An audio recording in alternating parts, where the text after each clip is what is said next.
Hello everyone, आज का topic है समवाय। इससे पहले हमने षट पदार्थ के 5 पदार्थ कवर कर लिए थे, जिसमें आते हैं द्रव्य, गुण, कर्म, सामान्य और विशेष। तो आज हम लोग बात करेंगे समवाय के बारे में। समवाय, ठीक है। तो सबसे पहले समवाय की जब भी हम बात करते हैं तो संबंध ज़रूर ये वर्ड दिमाग में आता है।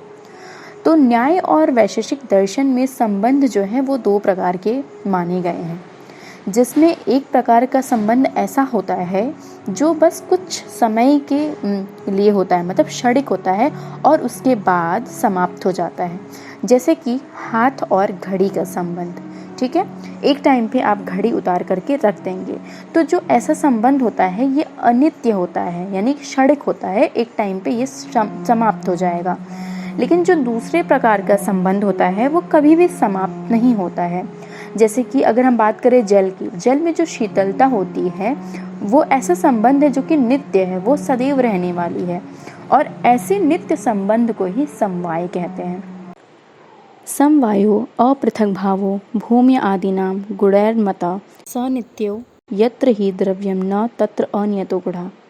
इसमें बताया गया है समवायो अपृथक भावो, मतलब समवाय वह है जिसमें अपृथक भाव देखने को मिलता है, यानी अलग ना होना।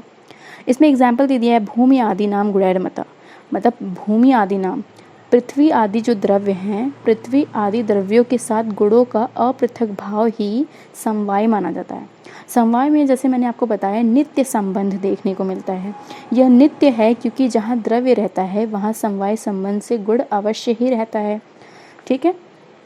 तो इसको ऐसे आप समझ सकते हैं, जैसे हमें पता है कि पृथ्वी में गंध गुण होता है, जल में शीतलता होती है, तेज में उष्णता, वायु में स्पर्शत्व, आकाश में शब्द, आत्मा में सुख दुख की अनुभूति होती है, मन में रज और तम होता है, ठीक है। तो इस तरह से यहाँ पे बताया गया है कि ये समवाय संबंध से होते हैं। आकाश की जब भी बात करेंगे तो उसमें शब्द होगा ही होगा, पृथ्वी में गंध गुण होगा ही होगा, जल जो है वो शीतलता के लिए जाना जाता है, तेज में उष्णता होगी, वायु स्पर्श करेगी ही करेगी, उसका गुण है ये। तो ये नित्य रूप से हैं जो आपको हमेशा दिखेंगे, निश्चित रूप से दिखेंगे। यह इस श्लोक में समझाया गया है। तो 2 वस्तुओं के बीच के संबंध को ही समवाय संबंध कहा गया है। तो यहाँ पे आपको समझ में आ गया होगा कि यहाँ पे अपृथक भाव देखने को मिलेगा और द्रव्य में गुण आपको निश्चित रूप से मिलेंगे। फिर बात करें कि समवाय और संयोग में भेद भी बताया जाता है। तो समवाय जो होता है वो नित्य होता है, हमें मतलब सदैव होगा। समवाय जो संबंध है ये नित्य होगा। और जो विभाग द्वारा, अगर हम विभाग करते हैं यानी अलग करते हैं, विभाग द्वारा संबंध समाप्त नहीं होता है समवाय में, ठीक है। जैसे कि अगर नित्य बोला गया है तो ऑब्वियस है कि विभाग के द्वारा ये संबंध समाप्त नहीं होगा।